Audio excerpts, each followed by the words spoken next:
Alceste.com. Misanthrope, ombrageux, susceptible et austère, Alceste n'était guère facile à bien aimer. Ses deux meilleurs amis ne faisaient pas mystère de savoir malgré tout excès lui pardonner. Philinte était un homme plein d'art et de manières, Célimène une amante assurément bien née. Un jour, ces deux amis, voulant lui être aimables, lui firent cadeau l'un d'un bel ordinateur, l'autre d'un bien joli téléphone portable. Grâce à ces deux présents, il connaîtrait bonheur, plaisir, commodité, qui le rendraient affable, tant il en userait par plaisir et ardeur. Et c'est ainsi qu'Alceste, en 2 mois seulement, se fit 300 amis, qui tous l'aimaient beaucoup, et le lui déclaraient vraiment, très fréquemment. Alors il commença à deviser de tout et de rien, avec tant de gens aussi charmants, attentifs à rester insignifiants en tout. Les messages d'Alceste eurent fort grand succès, intéressants, nouveaux, plaisants, mais sans excès. Toto a bien fait gros dodo. Nounou l'a pris sur ses genoux. Toto a tout bu son lolo. Nounou lui a fait gros bisous. Tels bijoux d'écriture plurent jusqu'à la cour, où sa plus noble audience ne cessa d'augmenter. Il s'enhardit alors en laissant libre cours aux rêves qu'il avait, usé du beau parler.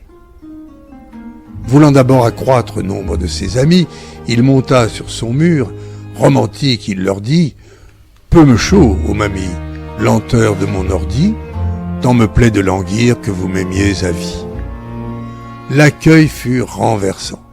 Le public féminin, sans nul doute, rêvait d'être ainsi courtisé.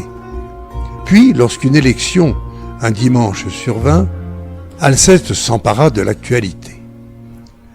Maître électeur, s'étant fort bien endimanché, tenait fièrement en son bec un suffrage.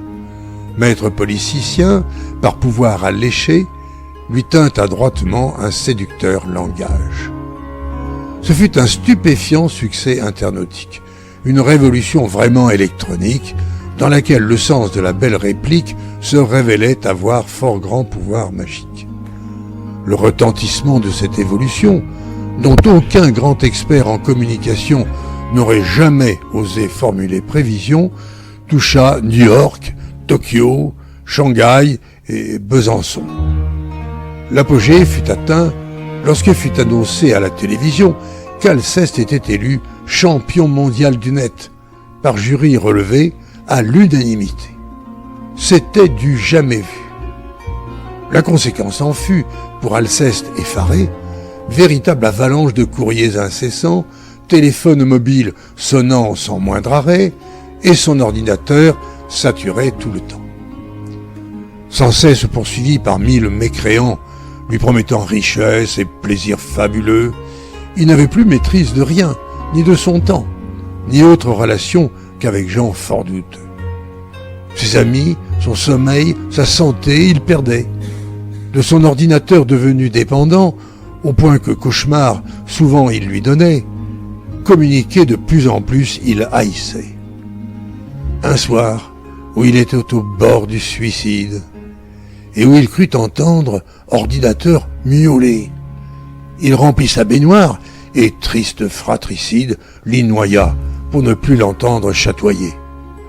Son téléphone ensuite, il saisit par le col et l'étrangla avec furieux ravissement, pour l'achever en sus en l'écrasant au sol.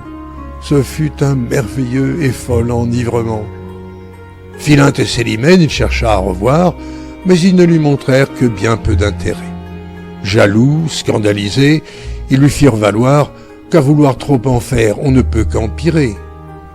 Alors, il s'exila en sa sobre chaumière, pour vivre avec lui-même le reste de son âge, cultivant souvenir de son père Molière, qui lui avait légué de raison bon usage.